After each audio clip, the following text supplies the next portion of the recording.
హైదరాబాద్ కూకట్పల్లిలో జరిగిన కాపు కులస్తుల కార్తీక వనభోజనాల కార్యక్రమంలో కేంద్ర మంత్రి బండి సంజయ్ సంచలన వ్యాఖ్యలు చేశారు. జూబ్లీహిల్స్ ఫలితాల తర్వాత హిందువుల్లో కసి పెరిగిందన్న బండి సంజయ్ హిందువులంతా ఓటు బ్యాంకుగా మారాల్సిందేనని చెప్పారు. ఈ సందర్భంగా తెలుగు రాష్ట్రాల్లో ఇతర మతాల్లో చేరిన హిందువులకు ఘర్ వాపసీ అంటూ బండి సంజయ్ పిలుపునిచ్చారు. హిందూ ధర్మ రక్షణ ద్వారాలు మీకోసం తెరిచే ఉన్నాయన్నారు. మతం మార్చుకుంటే దేవులను మోసం చేసినట్లేనని తెలిపారు.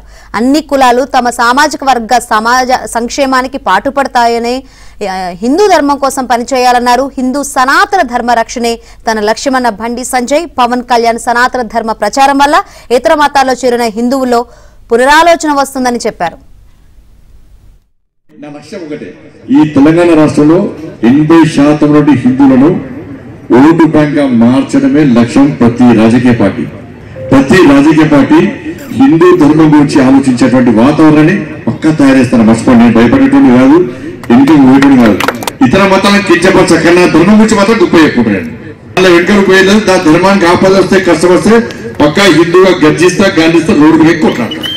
దాన్ని ఏ మనవలేదు. నేను ఏడిపోయినా ఇదే ధర్మం గురించి చెప్తాను. నా గురించి వేరే ఆశించదు. నేను ఈ ధర్మం కోసం మాత్రమే పనిచేస్తాను. ఆ దారిలోకి తెచ్చుకునే ప్రయత్నం చేసినప్పుడు నేను మీద అనుకున్నాను.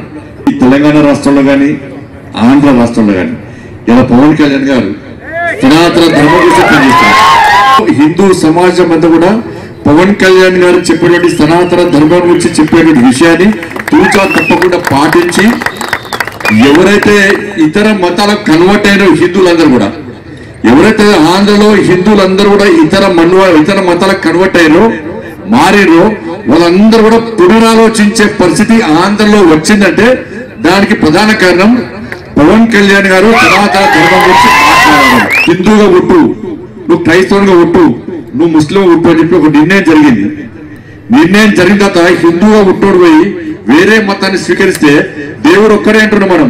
ఆ దేవుడు ఏమంటాడు, అరే వీడంతా బట్టెపాచి గారా, దేవుడు నిర్ణయం జరిగింది హిందూ ఓటు పని, వాళ్ళ దేవుడిని మోసం చేసి నా దగ్గరకు వచ్చింది. వీడు రేపు నన్ను మోసం చేసి ఇంకో దగ్గర పోతాడు. కాబట్టి వీడి కన్నుండే కాలుండే గుండె కూడా వింటది.